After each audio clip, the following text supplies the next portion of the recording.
So then in December, I had a pretty good sized stroke. People whose blood pressure got that high were not supposed to live, but I'm just an overachiever. So they wanted to do heart surgery.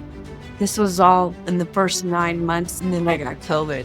My relationship with God and my relationship with Bill, probably the two best things that have happened to me with the stroke.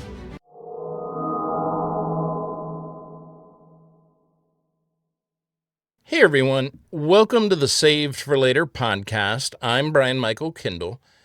This episode will be a bit of a departure from previous episodes. This is an interview with a friend of mine named Valerie.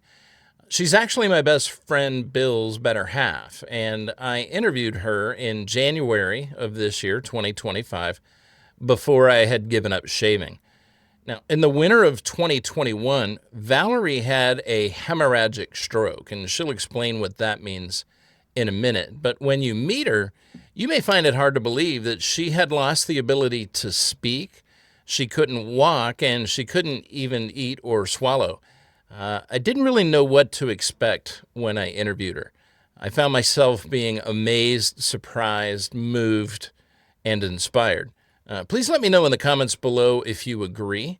And please also show Valerie some love by liking the interview. Mount up, this will be interesting.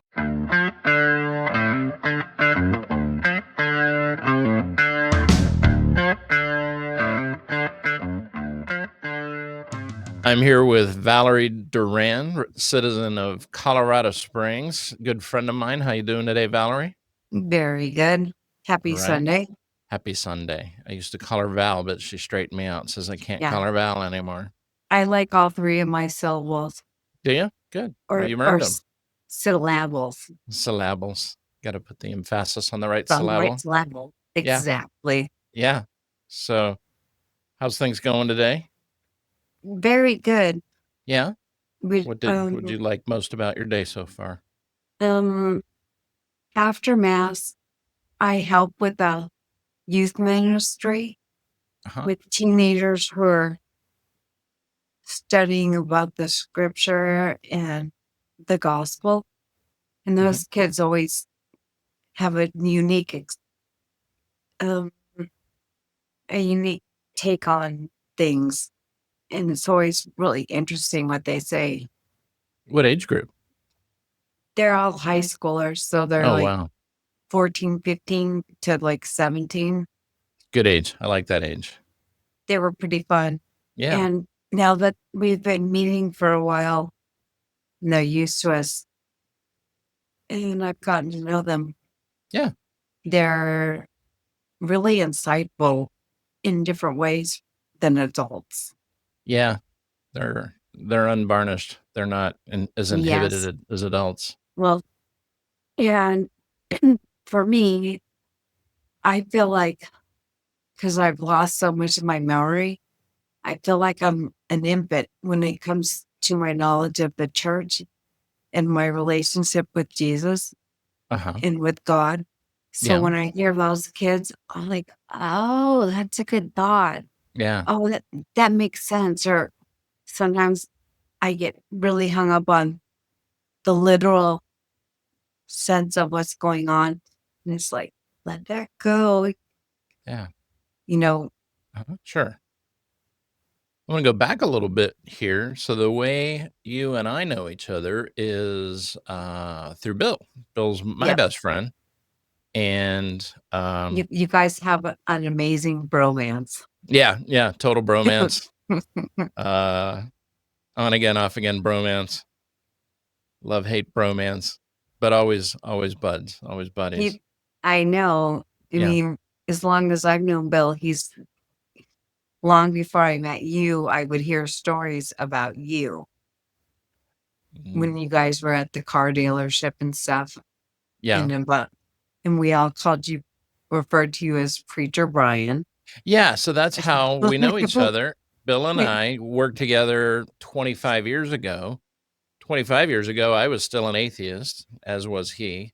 15 years later, I was in Bible college, but he was still an atheist. And we had an interesting relationship. But over the years, he's come to the faith, and his time with you during that period, I get secondhand from Bill, but I want to get it firsthand from you. That's the reason for our interview today. Okay. So, how would he describes his most impactful time in his faith and his walk as having basically occurred in the hospital. So, rather than have you step directly into that, would you be comfortable talking about your medical history? Oh, sure. It's which part? It goes way longer than that. Well, I 'Cause, want you to go back as far as you feel you need to. well, to be honest, I was born Catholic, so that's always been a thing. My mother was agnostic. I think not an atheist. She just didn't believe in anything. Hmm. She didn't hate God, or I really don't understand atheism, so I don't get it. But when I was 17, I've never told you the story. I had been in a car accident where my spleen was ruptured. I had damaged a kidney. I had broken ribs, and I had a head injury and a concussion. And they got me out of the car, and the ambulances were coming. And this man said to me on the side of the road, it was like 10:30 at night. It was dark out. And he said, "Do you believe in Jesus Christ as your Lord and Savior?" And I said, "What?" And I remember this. He goes, "Do you believe he's your Lord and Savior?" And I was so confused. I was like, "I'm Catholic." He goes, "You don't understand. Do you believe he's your Lord and Savior?" I go, I don't know what you're saying. I started crying. Why is this man pestering me? I just know Right. I'm in a lot of pain. He Yeah. goes, "If you don't repent and accept him as your Lord and Savior right now, then you're going to die." And so that really gave me a hard thing. I mean, I didn't die, but I didn't understand people who would come at me like that Yeah. when I was injured on the side of the road. And I almost did die that night. I found out years later. And, but I've always kind of had a suspicion against all things not Catholic Hmm. because I couldn't imagine my family doing that to another person, my father or my sister. It made me feel suspicious of other religions. And it took me a long time to get past that. But so many years later, as an adult, I did get confirmed, and I didn't get my first communion until I was in my 30s. I was confirmed in my mid 30s and became a full-fledged member of the Catholic Church. And everything was okay. And sometimes I would go and sometimes I wouldn't. But he would always go with me. When I wanted to go to mass, he would go with me. Hmm. And I think it's important to know that he always, if he didn't, even though he didn't believe, he felt it was important to support me and what made me feel. So then in December 20th, 2021, I had a pretty good sized stroke. And I guess my blood pressure, I don't really remember. I remember they were freaking out. I I couldn't tell you you or me, we know the numbers, but I don't. But apparently people whose blood pressure got that high were not supposed to live. Yeah. But I'm just an overachiever. Good for you. But um it was one of those, I just didn't believe what the doctors were saying to me. Hmm. I was like, "Oh, why would you tell me I had a stroke? My head never hurt." Hmm. You think of a stroke and someone goes, "Oh, my head." Right. Like the guy who has a heart attack. "Oh, it's the big one." Right. I never felt like that. Uh-huh. There was so much going on at the same time. There was a power outage here in Colorado Springs. We had no power for 4 or 5 days. Mhm. It was right before Christmas. Is that when the tree came through the roof? Yes, we have a So tree where that comes was that in in. relation to the stroke? Did you have the stroke first, or did you lose your roof first? It all happened at the same time, I guess. I'm not sure. Wow. Okay. They think I probably had stroked a couple days before, Hmm. but since I didn't know and I hadn't been to the doctor, things just kept happening to me. I had a hemorrhagic stroke, I think. Okay. I I forget. That's what I Bill didn't told me. have I didn't have clots. I Hmm. had a bleed in my A bleed. brain. Yeah, brain bleed. So, and the only 20% of people who have strokes have that kind of stroke. They're Okay. much more likely to throw clots. Gotcha. And I stroked on the left side of my head and it affected the right side. Now, my father had a stroke when I was probably in my 40s, Hmm. and he was really, really, really, really, really taken with that. He was in the hospital when he had his stroke. Hmm. So he had medical attention right away. Yeah. But as a result, he was in the hospital for months. He lost his ability completely to talk. Hmm. I have aphasia, but not as bad as him. So I help. Excuse me. think How long before your stroke did your father have a stroke? probably 10 years. Okay. Just My wanted my to. fa- my father's deceased. Okay. But when he was he couldn't his right side was non-responsive because he also stroked on the left. Oh. So the right side's affected. Hmm. So that was my experiences with strokes. Hmm. So the doctors say, "Oh, you had a stroke," and I was like, "I know I didn't. I walked in here. What do Right. you mean?" Yeah. I It's so hard to imagine because I thought about all these crazy things that stroke victims go through. And I was like, I'm still talking. I'm still walking. I didn't realize I didn't know. And no one told me I was going to get worse before I started getting better. Mm. They told me once that my face was drooping, once I was dragging my right side. I didn't know any of that. I was just Right. like, why are you telling me stories? I Yeah. just didn't believe. But they kept me in the emergency room overnight. And then at like 4 or 5 o'clock in the morning, they put me in a room. And then they said, oh, and it was all during COVID. Oh, So wow. so everyone was wigging out and I couldn't have visitors or anything. But in my medical stuff, they did know I was Catholic. And they asked if I wanted to see a priest. I I don't know if they asked me or if they asked Bill, but he said, "Oh yeah, she'll want to see him." So I remember that the priest came to see me, and he did. He anointed me and prayed with me. He anointed me with oils, with the healing oils, and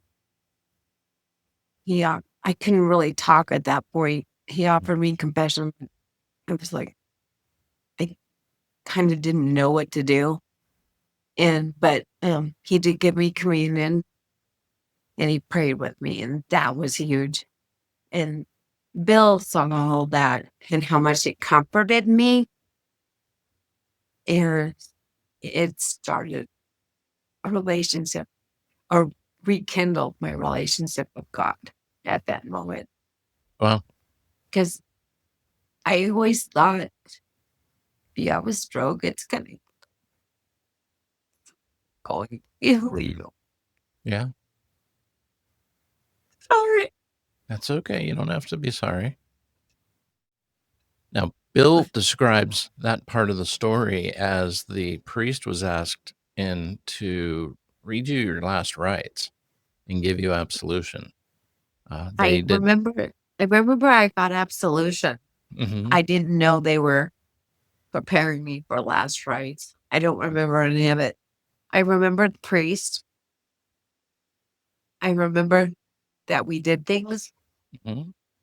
but I don't have a clear memory of it. Yeah, you weren't supposed to make it through the night. Yeah, but you did. And Bill also talks to me about his experience in that moment, and um, I may be misremembering his account of this, but he seemed to have had a meaningful conversation with God at that time. And when you pulled through, as you obviously did, that really impacted his walk. And I was curious how that has affected your relationship. And everything I've gone through, he has gone through too. It's not a one person thing. So I really felt the need to keep going to mass. And at first I wasn't strong enough, but I would watch it online. And he said, whenever you want to go, I'll take you. We'll just figure it out. And I would watch online I watch mass and things. And I got an app to help me with my prayers so that I can remember anything. I can remember how to say the rosary, things that you always do. You just can. You don't know why you know. You just know. I didn't have any of that anymore. Right. So I felt really sorry for myself for a while.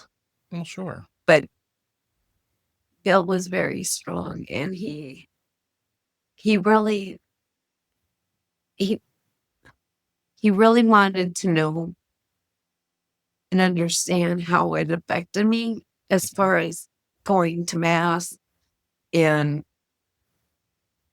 taking communion. It would remind me the whole thing at mass. Um, First of all, it comforted me because it always reminded me of my father. So that makes a big difference. But because I was very close to my father, and after his stroke, I used to take him to mass Oh, when wow. so I would go up to Monument and I would get him in the car, take his wheelchair, put it in the car, drive him to mass. And he really loved when we could go to mass together. And that was really important for him and for us. So I was comforted knowing that my father was still involved in my life. So, but the more I wanted to go to, the more comfort I was getting at mass, the more Bill was, I guess, intrigued and really wanted to understand. And he understands a lot about it. I always laugh. He understands way more being, what's the word? Coming into the faith as an adult versus Hmm. being born in it. Sure. Because when you're born to it, you just, it's just something you are, you know? Yeah. You just can't, like, you just believe. Why? Hmm. Because I do.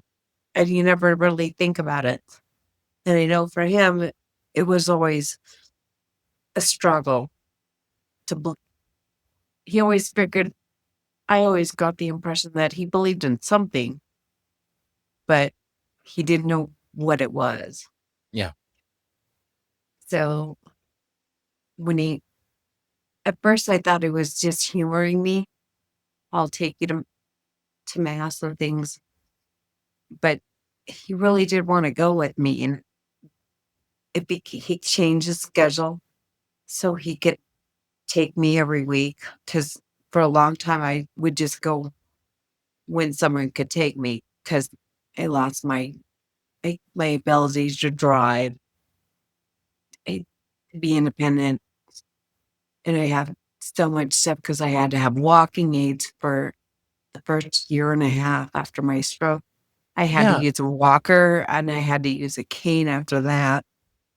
And I could tell I was getting better at because when I'd go to mass, I would use my cane. And sometimes I would say, "Oh, I'm not going to use a cane to go up to communion." Hmm. And he would walk behind me and just literally support me, make sure I wasn't falling down. It's And guardrail, yeah. yeah, because I really, um, I really wanted the ability to do things by myself. Sure. You'd And mentioned that it was difficult going to church at first, going to mass at first. yeah, But it's not as difficult today. I was wondering if you could maybe walk me through the progression of, what life was like when you first came home from the hospital and what life is like today and what that journey's been like and what part the church played in that. well, when I first came home from the hospital, I don't really remember. I, I really, well, I remember I honestly thought I would go back to work in a month. I had to call people and tell them I had a stroke. Oh, I will be able to take in a month. And Val just said, no, look, you're done cutting hair for a while, if ever. Yeah. And I, I didn't believe why I couldn't walk or balance, um, or swallow. It was so stupid. And it was so frustrating. I had to thicken everything I drank because I lost my ability to swallow and eat. It's really weird. And I still can't gulp anything down. So my days of doing shots are done. But that's just one thing. Sometimes you have medicine you have to take, Mhm. a liquid medicine. And it's really, to this day, it's still really difficult. And sometimes even when I take a sip, it goes down the wrong pipe. And I just spend the next 20 minutes coughing it out of my lungs because Yeah. I keep aspirating myself. But when I first came home from the hospital, that was just part of my frustration was my daily living. I needed to have someone right there and make sure I didn't fall in the shower. I had to learn to do things differently. Um, I had to learn, I had to figure out a good way to take all my medicines because I went from nothing to being on 8 pills a day. Well, I was on 8 medicines a day, but taking one of them twice. So just 9, 10 pills a day. I don't even know It's a lot to remember. exactly. But that was one of the things that I worked on with my occupational therapist was managing my own care because first and foremost, I didn't want to be a burden because I couldn't drive anymore. I couldn't cook. I was too scared of sharp knives, which makes it funny that I thought I could keep cutting hair because sharp things, not my friend. Sure. But um, just figuring out how to get through a regular day took me weeks and months. And then I got COVID. So I was back in bed for a week. Wow. And then every 2 weeks, and then I was doing physical therapy and kind of feeling better. And then I fell down my stairs and ended up back in the hospital.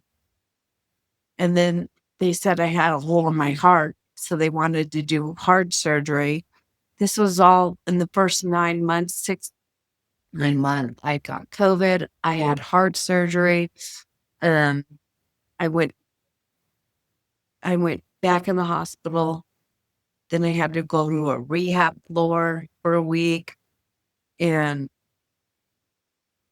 just so many things. I just didn't want to be that girl.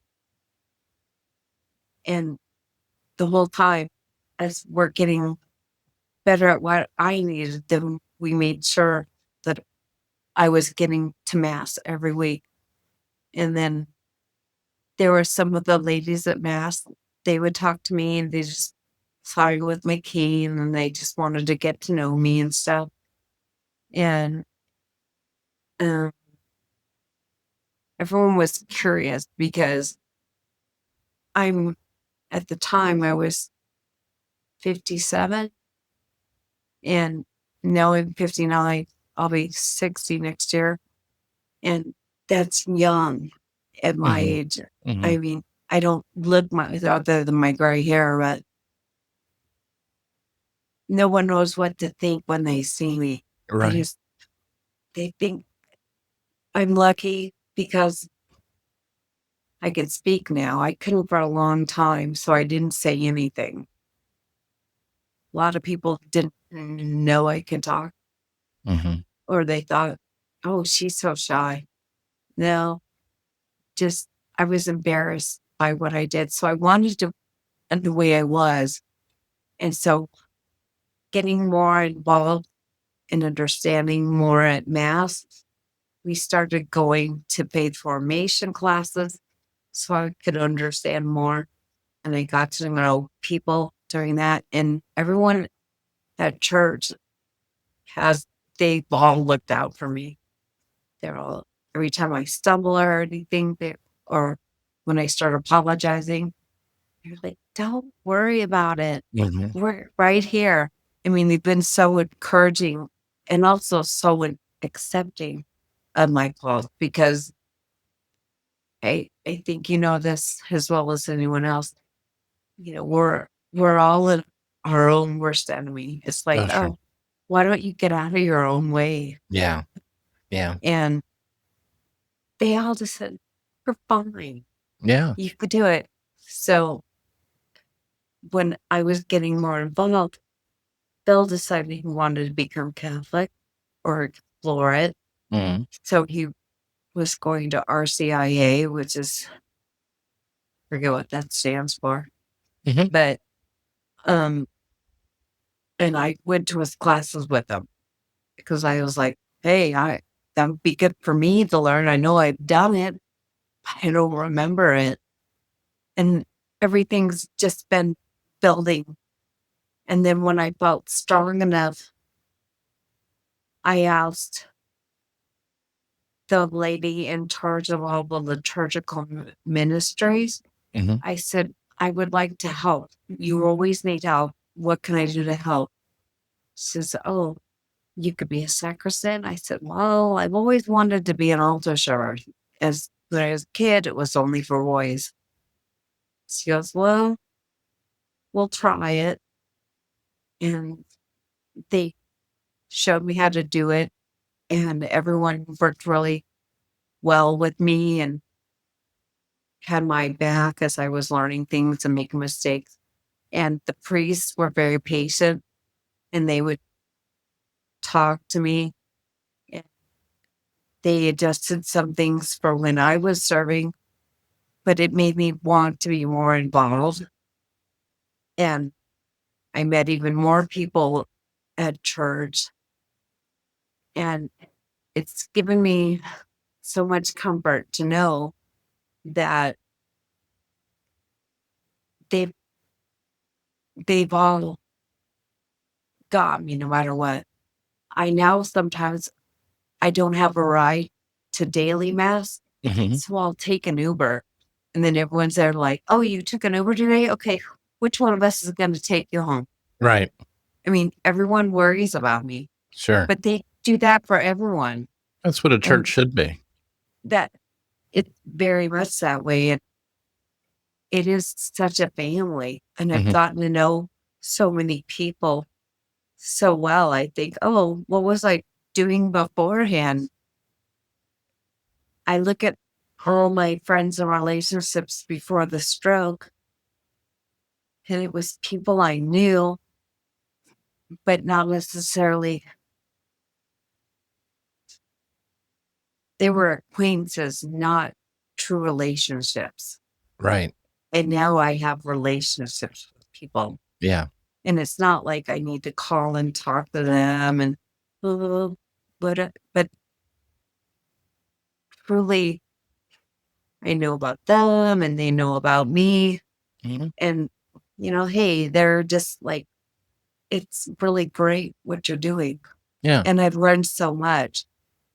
Um, the parish I belong to is administered by the priest from Holy Cross out of Notre Dame.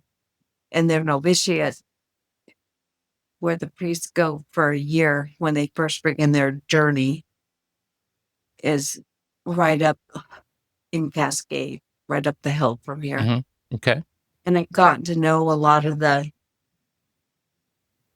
future priests and brothers, and they've all been so good to me. I'm now working with my third class of novitiates, and they all really take their time to get to know me Yeah. and to help me.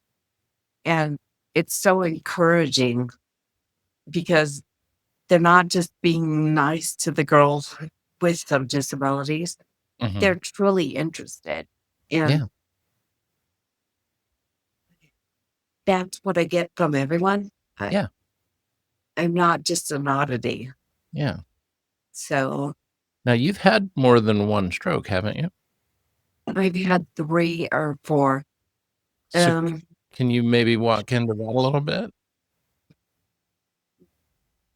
um, I've had a few, well, more than a few things that happened. I have aphasia, and I'm 100 times better now than I was even 6 months ago. Uh-huh. And I think a lot of that is because to I'm participating more at mass, and started the end of August going to daily mass Mhm. and getting there early enough so I can say the rosary every day. Yeah. And by reciting the rosary and praying out loud with people, first of all, it makes it easier for me to speak in a group because I stumble and things, but it's helping me learn to pray again. But it also has helped my speech Yeah. because my aphasia was after the stroke. I couldn't really speak. It was very frustrating.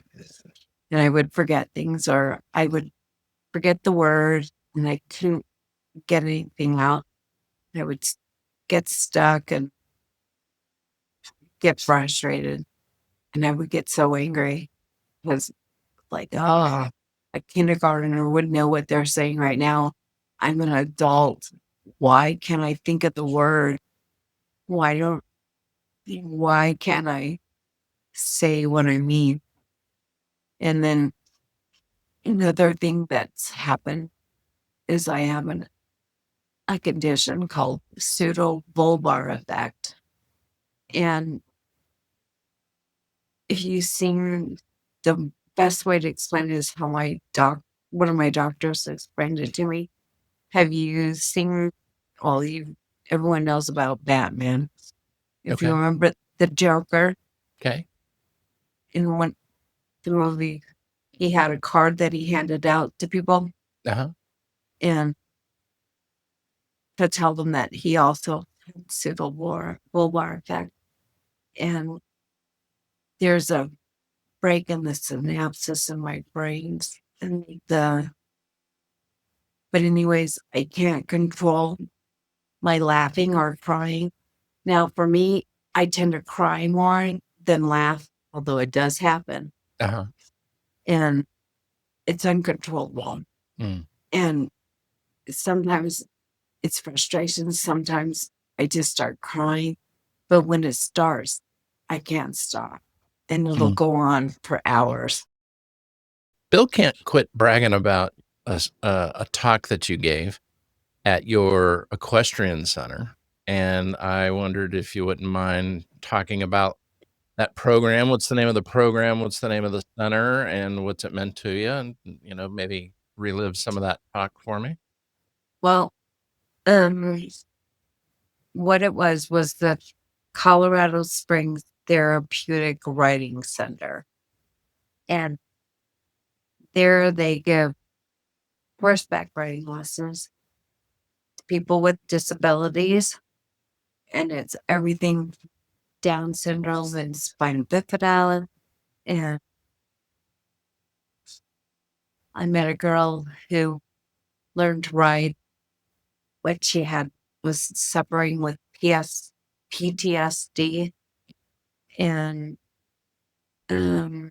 cerebral palsy. Did I already say that? But No. anyways, I was at the point, it was a year and a half after my stroke, almost 2 years. And I was really, really sad because there were a lot of things I couldn't do anymore. I mean, not like I was a runner because I wasn't, but I couldn't run. I can't skip. I can't jump. I used to dance a lot, do swing dancing and things like that. I can't turn. I can't spin. I mean, going to see a show is so frightening to me. I mean, I quit going anywhere. How so? Just because big crowds, or I'm afraid if things are really loud, it's very stressful. Look, people are moving around me really fast. So I'm afraid I'm going to fall down Mm-hmm. or someone will yell at me. I can't. It's just really intimidating. So there were all these things I couldn't do. I Mm-hmm. was a hairdresser. I couldn't do hair anymore. Mm-hmm. I did nails. I quit wearing makeup because I can't see well enough and I don't have the hand-eye coordination to put on makeup and stuff. There were all these things that I couldn't do. And I wanted to learn something that I couldn't do before my stroke Okay. so that I could say, well, I couldn't do this before, Mm-hmm. but now I can. And I wanted to learn how to ride horses. So I did some research. It was just like on a Tuesday or a Saturday or something. And I told one of my friends about it. She goes, they have a program at Mark Rainer Stables. I go, I don't even know where that is. She goes, I learned to ride there 25 years ago. So she drove me over to where the stables are. So I What's the would name of the know. stables again? Mark Rainer Okay. Stables. It's the Colorado Springs Riding Center, but it's at the Mark Rainer Stables in Okay. Plummer Park. And I called them, and you guys went to Italy, Mm-hmm. and I called them, and they said, "Oh yes, we back. If you wanted to come on Thursday, we'll take you at 11:30, and let's see how it goes for you." And I was like, "What?" So you guys were out overseas, and I went to a riding lesson. Daniel took me, and I was so scared. And I got up on the horse, and they talked to me and stuff, and said, "Do you want to get on the horse today or not?" And I was excited, but I was also really scared. And I said, "No, if I'm here, I'm here to learn how to do this." And so I got on the horse, and they walked me around the ring, and I just started crying. I Mm-hmm. couldn't stop. The whole time. They took me around the ring like 3 times, and I cried the whole time. I was so scared. And they said, "Well," I said they said, "Are you gonna come back next week?" And I said, "Oh, yeah." Mhm. Like, "Oh, good for you." And they said, "Why do you wanna do this?" I said, "'Cause I wanna be able to say something I could do after my stroke that I couldn't do before it." Yeah. And so I go every week for a half-hour lesson, and I was on a horse when I first started, and then after, like, 3 months, I moved to a bigger horse named Walter, and Walter's part draft horse, Mhm. and he's really tall, and man, that's really scary getting on there, but I just wanted to do it so badly, and there were little kids there who were doing it and loving it, and, I'll admit, I'm a little bit competitive. I Okay. thought, "Man, if those little kids can do it, I can do it." Mhm. And a couple times I would cry in my lessons and I couldn't stop. It was more that I was frustrated, but I kept coming. I kept going. And I don't know if you've ever run around horses, but they're just so amazing. They really understand you. And when I was having a bad day, they would understand. And it was really easy to relax and enjoy it. Mhm. And it made me stronger, definitely, because it's really a good workout, and it made me more confident. I thought, "Man, if I'm doing this, I can do other things." Uh-huh. And so I've been writing now for just about exactly a year now, but being at the stables, it's allowed me to really embrace who I am now Mhm. and quit worrying about what used.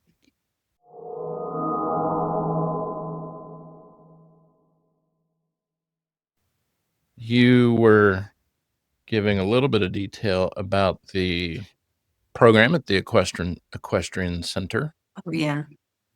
Um, so that it's helped so many people. They have 250 riders a week, Mhm. so a lot of people, and they do hippotherapy, therapeutic riding, but it's done amazing things for me. It's helped me with my confidence. It taught me how to have fun again, because believe me, I had forgotten how to have fun. It Yeah. taught me how to not be so hard on myself, I guess. Um, because I've been punishing myself a lot since I had the stroke.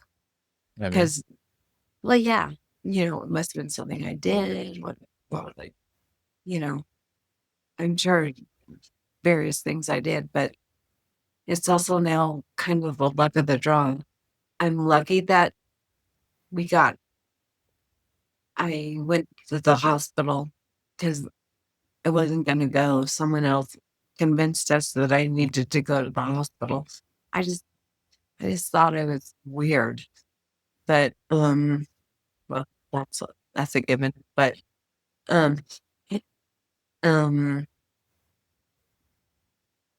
riding the horses was okay to make a mistake. They're very forgiving. As long as I was nice, Mhm. they were gonna be nice back. Yeah. So, it's a very easy relationship. They just love you, and they are so calming. I would have a bad day, go in there, and I was having a bad day, and they would jolly me out of it, and it's just so fun to be doing them, and it's helped in so many areas of my life. Yeah. It's taught me to persevere, and it's taught me to ask questions, it's taught me that just because you don't understand now doesn't mean you won't understand tomorrow. That was a hard thing to learn because when you think you know a lot of stuff about yourself, especially when you're in your 50s, Right. and we all joke, oh, I only knew in my 20s what I know now. And, you know, or I think it taught me to be okay with who I am now because I'm definitely not even close to who I was before. I mean, I told I told Bill he kind of lucked out because they say after you sustain like a traumatic brain injury or do something neurological like I did, there can be a lot of changes in your personality. Some people get meaner, some people get nicer, some people their taste buds change or their patience change. Sometimes they often can speak a foreign language Huh. or play a musical instrument. I mean, it's rare, but that does happen. Mm-hmm. And I became a much more loving person. Mm. I really started to appreciate the people who were important to me and the people, and I started to understand really was who was really important in my life. And it's hard to put your finger. One day you look up and you're like, you have a lot of lot of friendships or whatever, but you have just a few core people who stick with you no matter what. Mm-hmm. And they're still there. Yeah. You're ride or die person. Yeah. And um,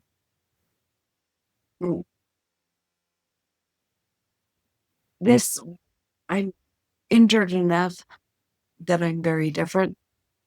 And I think for a lot of people, maybe our relationship wouldn't have worked. Uh-huh. People have said to Bill, "Oh, you're so strong." He gets mad. "Oh, it's so strong and so brave that you stayed with Valerie." Because we made a commitment.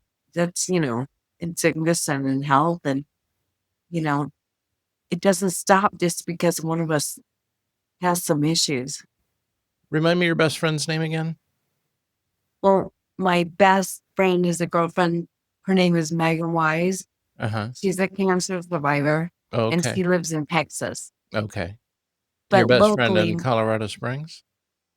it's probably in August. This is probably news to her. Yeah. But she's someone that I've always admired. Uh-huh. Her faith is very deep, and I've always been a little bit jealous of it Uh-huh. because she just understood, and it's all aspects of her life. And I always thought, I don't understand um, why it's so important to her Mhm.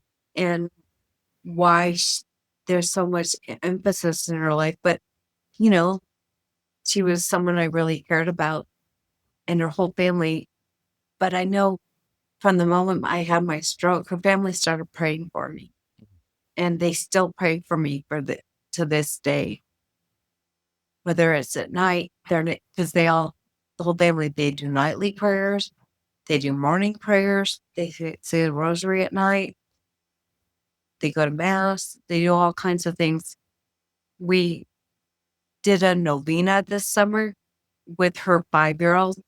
When you got a 5-year-old praying for you, I think it counts double. Sure. But it's really beautiful. And I know I felt not necessarily like them praying for me, but all the prayers, I Mhm. know they were sincere, and it has definitely helped me. I can't prove there's a God. I can't prove that prayers help, but I have no proof that they don't. Right. And, you know, I have no proof he doesn't exist. So I personally choose to believe that there's something good in my life. Yeah. And the more I've learned to accept who I am now, the more I've been able to accept God into my life. Mm. And it took me a long time to realize that. Yeah. But yeah, that's unfortunate. What happened? I knocked over my iced tea, Oh, and the no. ice cubes are all over. I knocked over my tea. There's ice cubes and everything everywhere. Tell Bill to get a mop. That's okay. I wanted to ask you, so how did you come about? Let me rephrase that. So Bill actually spent quite a bit of time preparing to give a talk in front of your equestrian group. They had an event, and he was calling me, asking me to help him with a speech and review his speech. And then he ultimately didn't write a speech. He just wanted to wing it. And then he called me after the event, and he never got to say a word. So tell me about what happened. Well, they asked me to speak, and I was like, me? What about? Just share experience and kind of how it's affected you. And I said, all right. But I thought, honestly, I was like going to be one of like several people who spoke. And that wasn't what it was. But I went on after they explained about the center, and he went up there with me because I was very nervous to talk in front of people. But I made sure when I was going to daily mass that I would speak to other people, speak to strangers. And I was really working hard for like 2 months or like a month, knowing that I had to do this in front of strangers. And I just said, I don't want to look like an idiot Right. because it's, if you get stuck or I get emotional, then I would just be crying. I said, if I can't do it, you have to be prepared to talk for me. You kind of know what I've been going through.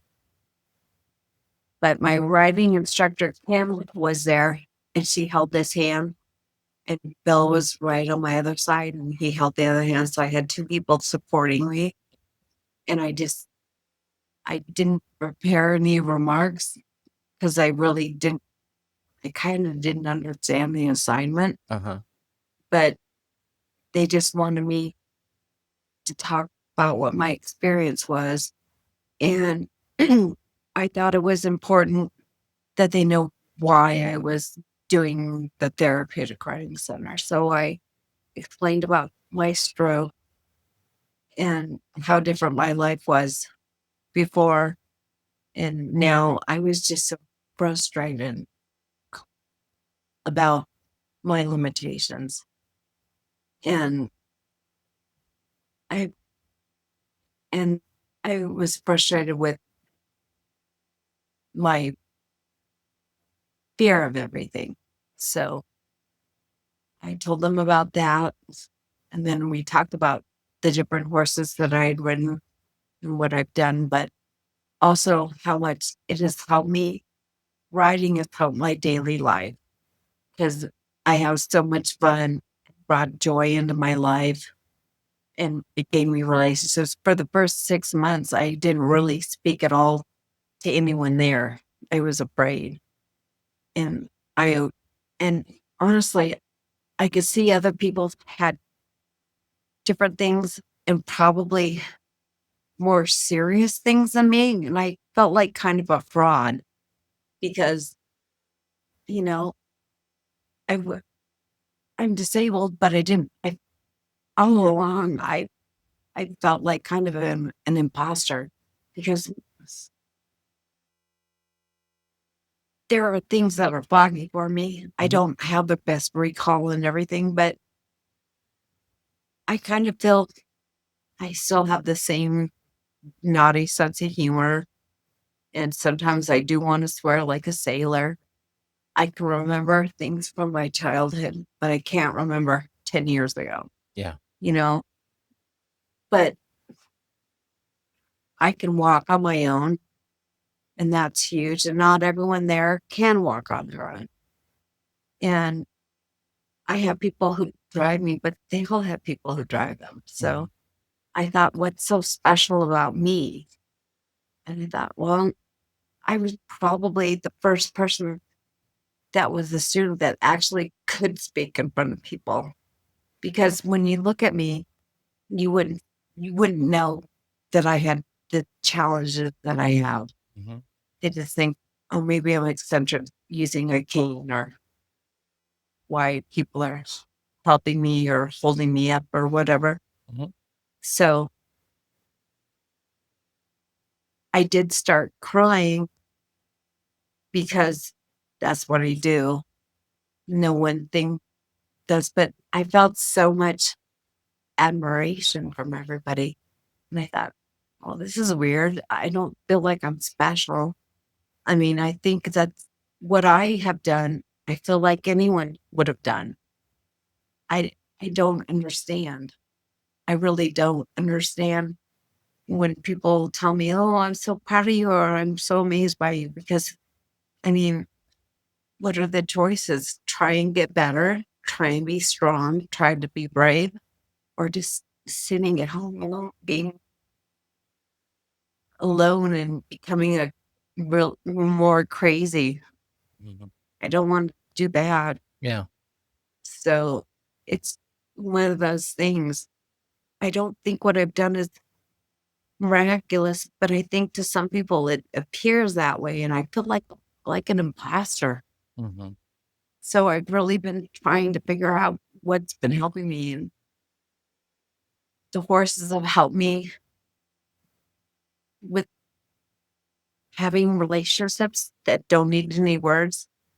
And that's also helped me to understand my relationship with God. Mm. It doesn't need words. I don't need to put it into words. He knows what's in my heart, just like the horses do. Yeah.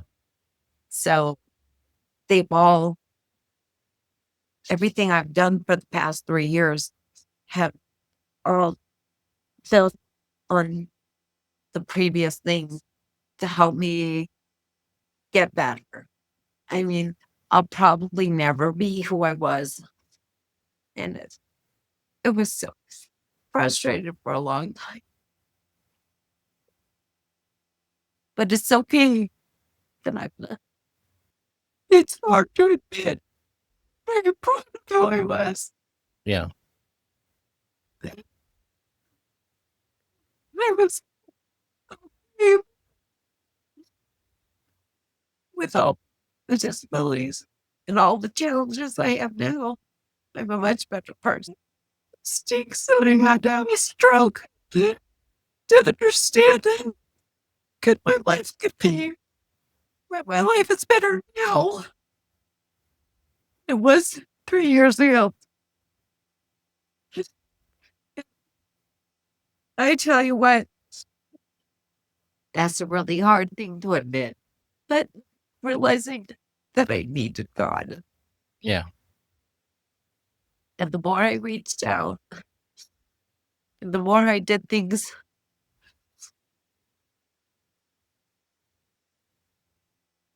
that I thought would be pleasing for God, that my life became. I started doing very traditional Catholic things, like bailing now Mhm. when I go to Mass. Mhm. You know, there's a law that says, oh, you're only a good Catholic if you wear a veil. Sure. But I found that for me, it's a reminder to be humble. Yeah. It's a reminder to pick up my relationship with God first. And I put it on when I go into church, and when I leave, I take it off. I wear it every time I go to Mass. Yeah. Whether the only time I don't wear a veil at church is when I'm an altar server, Mhm. because that would be distracting for everyone else Right. used. But now I'm at the point where I feel kind of silly if I don't have it on. Do you? I'm just used to it. Mm-hmm. And it's just like always having a rosary with me. And I have special bags when I put them in. And I have different rosaries and I have different bags for them. So so they're protected, but I always have them with me. Mm-hmm. And they give me a lot of comfort. Mm-hmm. And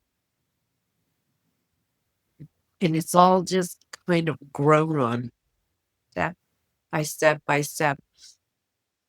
Now going to daily mass, being aware if we're celebrating martyrs or saints, or if it's Advent or the Easter season or whatever. I'm so much more aware of what's going on. And not only that we celebrate Mass, but why we're celebrating it. I have a, definitely a greater understanding. And the more I understand, the more it's helped my life. And I remember philosophically being younger, and you probably were the same way, thinking, well, what's he done for me? Right. And it's like, well, actually, a lot. I just was never aware of it. And it really took a major thing for me to really understand.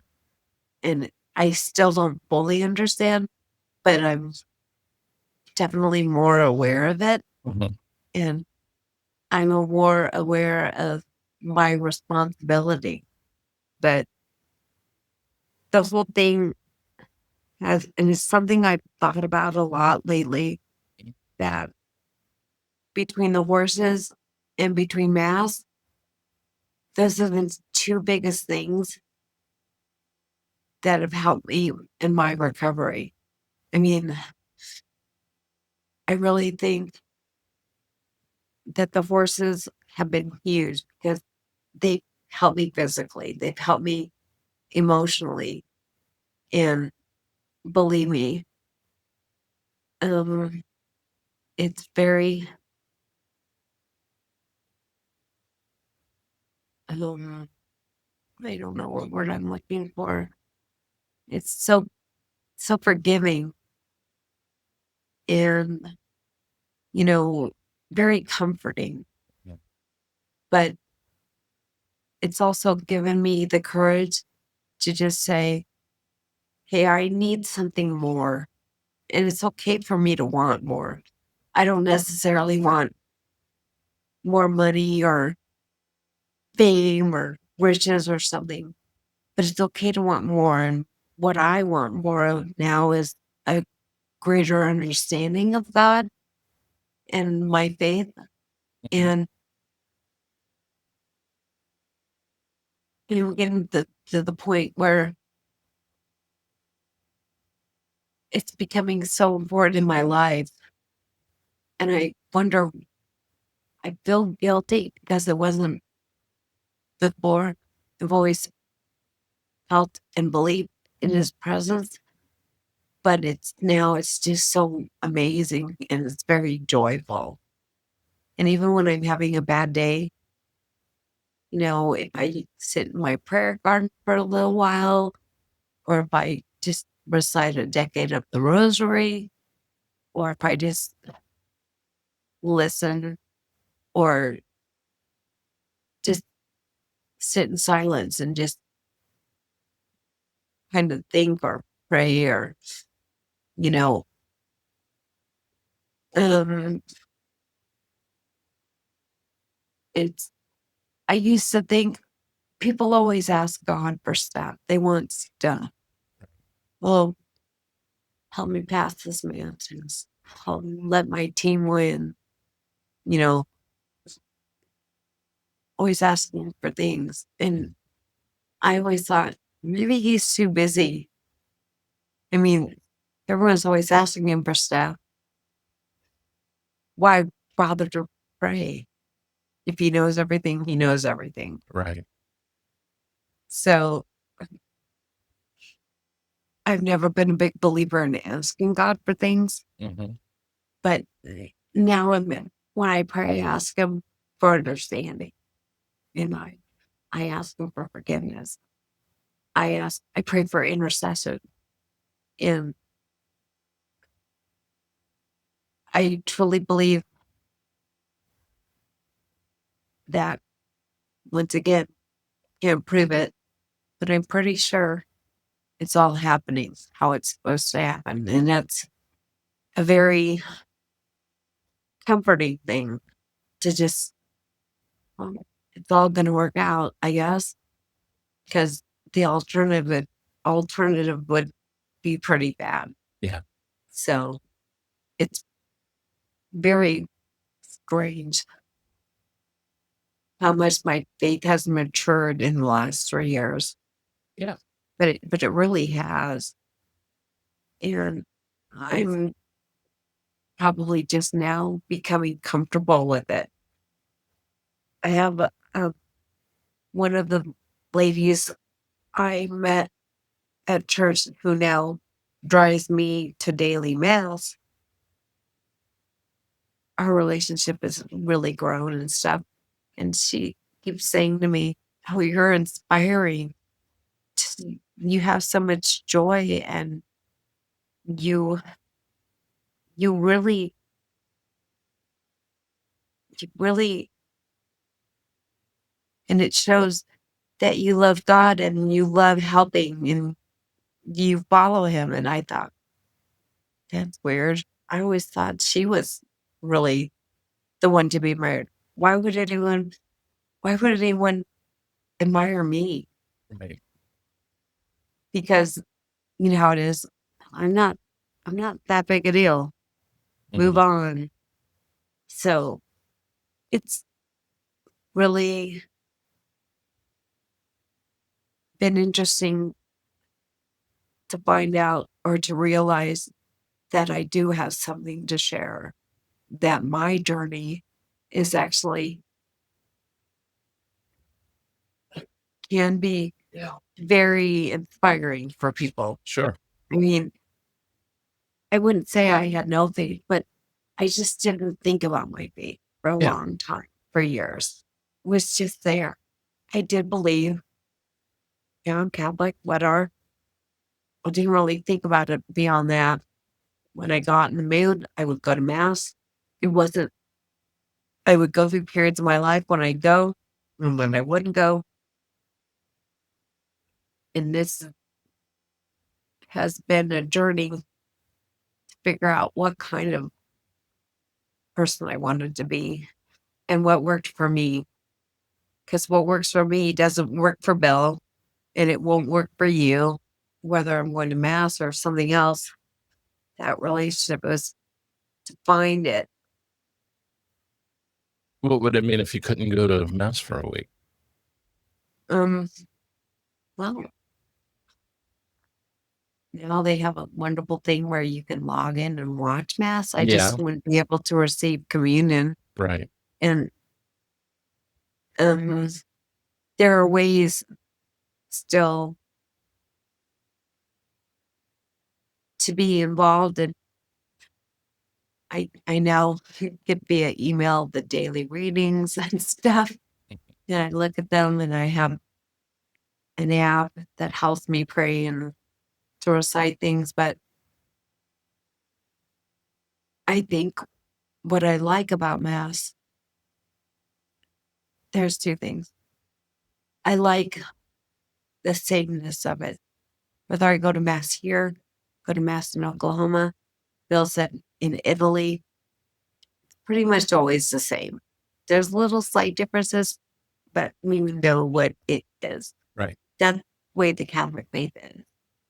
But also, when I go to Mass, it gives me, brings memories of my father. After my stroke, every time we would go to Mass, I would cry the whole time. And then it got to the point where I would only cry during communion. And then now I still cry, but I don't cry every week at Mass. But sometimes I do. Sometimes I start crying during the rosary. and I don't stop until after communion. So notice that I don't cry at all. But it's all part of my journey and learning how to be okay with that and not wanting to hide it from other people. Because one thing, it's really hard here in the United States for daily life to be involved in your religion, no matter what it is, and say it out loud. You know what I mean? Yeah. I mean, how do you handle it? If you can, I know you don't go to daily services, but I mean, if you can't go to mass because things legitimately come up, how do you handle it? Well, I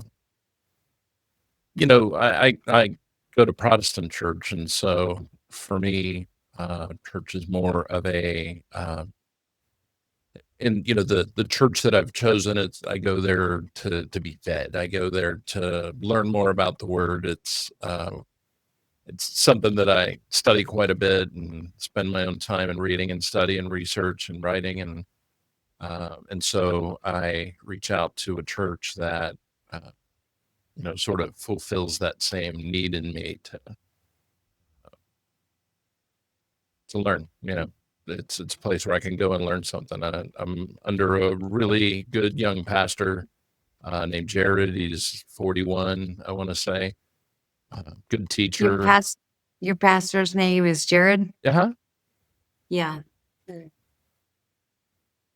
the priest at my parish is Father Jared. Yeah, yeah, yeah. That's funny. So if I can't go to answer your question, I can always catch up online. He and Yeah. I are really close, so I have access to him.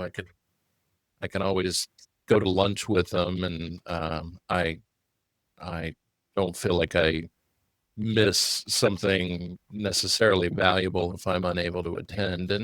And I can feel from talking to you that you put more value in your attendance than I probably put in my own, which I Well, admire. it's it's not necessarily attendance, but I found for me, it's a beautiful way to start my day. Yeah. It's a reason to get out. I don't have a job. I don't work. My only job is being disabled and going to the gym. I'm working on getting better. But the way I'm getting better is improving my relationship with God. Yeah. And you don't I don't necessarily think of it in those terms, but I find mass is so comforting. Mhm. And I the rituals and everything, there's a lot just comforting. And the relationships that I've made with other parishioners are beautiful. And there's no expectations and other than love. Mhm. And it's a strange thing when you can go somewhere like that Yeah. where every single person is accepting. I mean, everybody. I haven't met one person that I thought, oh, they're a little bit judgy or you know what I mean though? Uh-huh. And it's weird.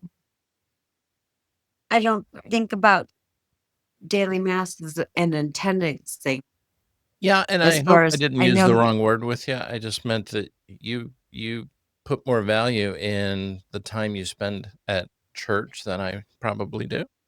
well, from what I understand, the Catholic Church is very different than the Protestant Church. This is true. It's not all about readings and everything. Mhm. Um, I don't really understand. I've never been to any other church than a Catholic church. I've never been to anywhere. I don't understand other religions. I mean, I had that one moment where someone told me I was going to die. That was my first time I really thought about being Catholic. or Mhm. being anything else. Yeah. That one time when I was 17, Hmm. and it stuck with me. Out of all the things I remember about that accident, that's the number one thing I remember. Yeah. Someone told me I was going to die if I didn't repent and accept Jesus as my Lord and Savior. You Yeah. don't say that to a dying 17-year-old. Or else. Yeah. Yeah. Pick your moment. Know Yeah. your audience. That's right. But it's also made me think maybe I shouldn't talk about what I believe in, because I know not everyone's Catholic. And But this guy wasn't talking about what he believed in. He tried to use a fear tactic, which is inherent in some religions and just some believers. And you don't necessarily have to blame a religion, but there's just plenty of people that believe that their salvation is based on their behavior. And if you don't eat your broccoli, you're not going to go to heaven. And that's just yeah, it an doesn't work that way. extension of that. Right. Yeah, exactly. It doesn't. But those, when you get older, you think, wow, it's weird what can influence you and for how long. Yeah. If you would, um, I've always thought about it. And I think now that I need to remember the way I worship is not the only way to worship. Right. So if you're a lapsed Catholic or if you're another religion or anything, that's okay. Whatever, when it come down to it, what's in your heart is what matters. And, you know, God and Jesus know what's in my heart. And I'm lucky they do, because I'm still here. Yeah.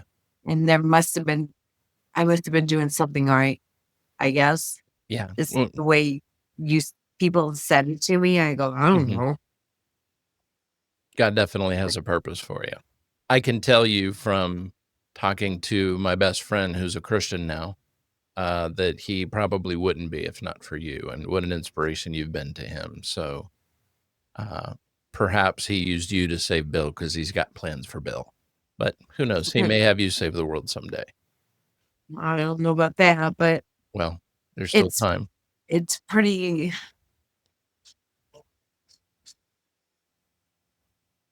I think it's interesting that how much perspective I have gained over the last 3 years. Because I keep going back to this. I was very angry because I was so different and kind of feel really broken and stuff. But I'm in a better place. I'm better being physically broken, Mhm. but I feel like even though my brain's not completely right, I'm definitely more powerful than I thought. I guess the best way to put it. It's very strange how much your perspective changes after this. Because, I mean, I'm pretty lucky because I still can get out and I can still walk around. And like I said, to look at me, you wouldn't, unless you really knew me before, you wouldn't look at me and think anyone's different. She just doesn't color her hair. She just doesn't work anymore. She just doesn't wear makeup. You wouldn't know to look at me, or even when I'm walking, because now I hardly ever limp and I hardly ever drag my foot. I still sometimes walk like RoboCop, Mhm. but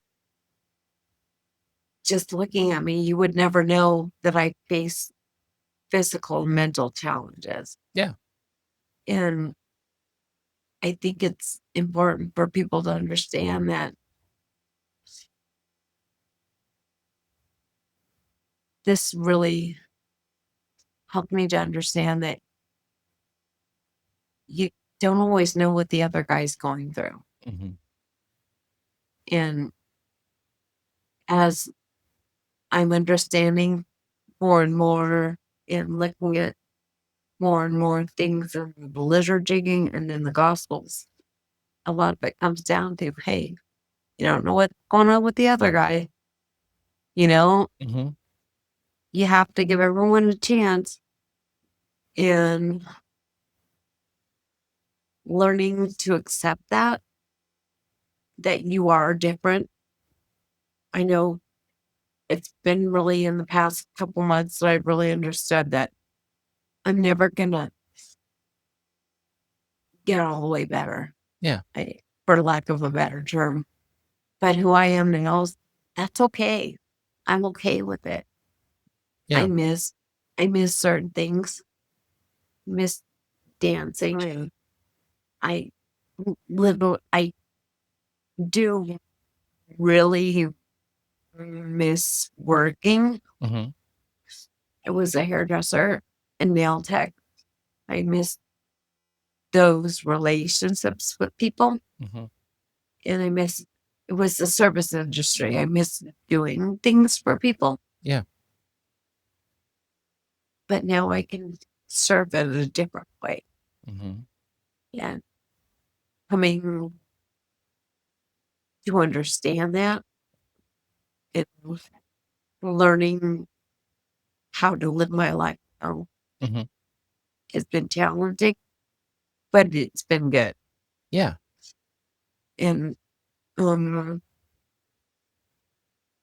I feel like it's important that people know that, you know, even if you don't fully recover from something with your brain or physically or whatever, you can still have a life and have a purpose and have good, healthy relationships. It's not all about achieving a certain thing. I mean, for a long time, I was looking at my goals were to get back to the way it was, but now I think, maybe the way it wasn't that great.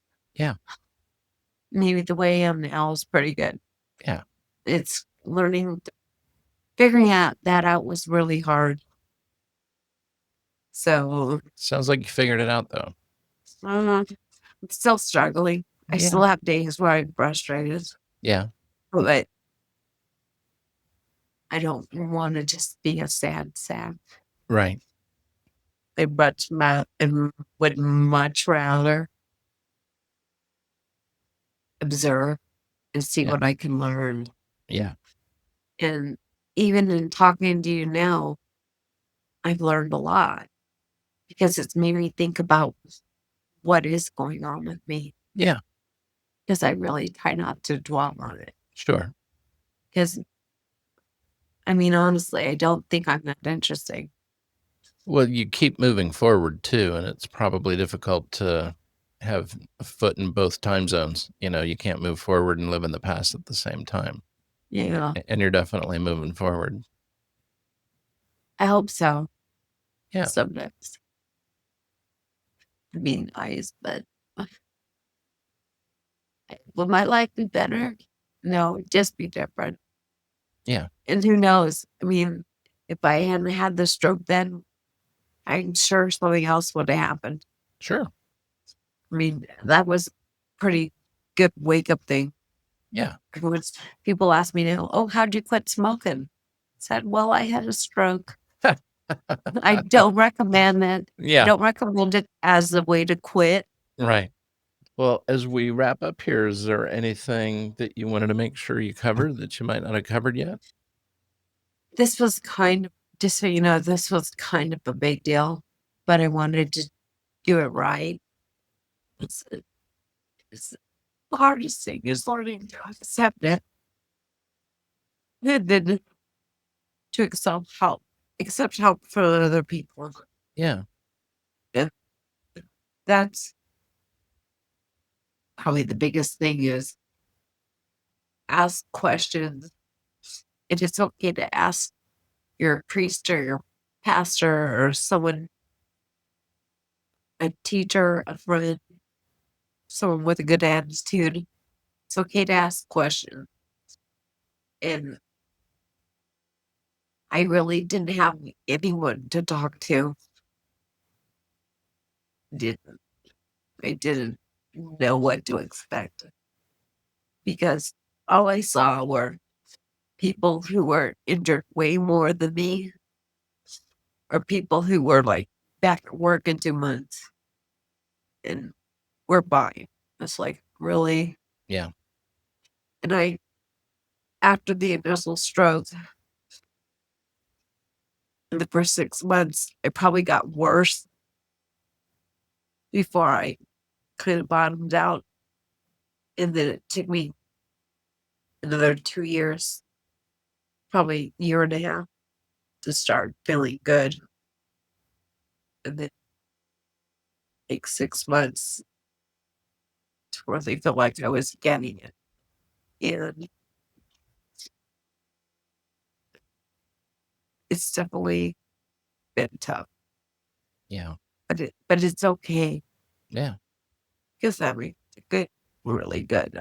Yeah. So I guess that's what I wanted to say.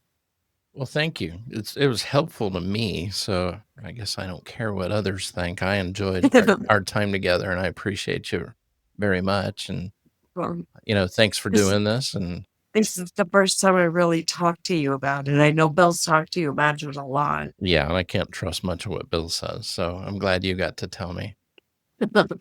Well, it's definitely a different perspective. I mean, Yeah. he's always like, "Oh, you're so strong. You're amazing." Yeah. I'm like, no, you you stuck it out, and I'm definitely well past my warranty. So, you know, no trade-ins. That's right. Well, I hope your relationship with Bill was strengthened through all this. He seems to feel like it has. That's probably my relationship with God and my relationship with Bill. Probably the two best things that have happened to me with the stroke. Yeah. I mean, other relationships that I have have become stronger, but the two most important have been God and Bill. And I couldn't have gotten as well as I have without either one. And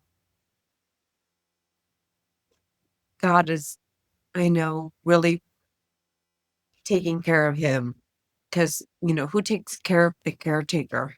Right. It's always like, sometimes I feel so bad. It's sick. I don't want to be a burden. So I'm happy that has been getting something out of this too. Yeah. You're not a burden to him. You give his life purpose. I No, hope you know that. well, As someone he talks to when you're not around, trust me. but I'm glad that he's discovered a relationship with God through this. And to me, it's really inspiring how much he has really delved into God and his relationship with God and understanding. I mean, I'm just in awe. He knows so much more than I do, definitely more than I remember. Sometimes he says things and I'm like, oh, yeah, I remember learning about that, but I've forgotten. Yeah. I have to ask him to explain things to me all the time. And very helpful. So, see, God gave me a built-in tutor. Yeah. There you go. It all works out. So, anyways, you have a good night, Yeah, you Brian. too. Thank you again, Valerie. I appreciate your time.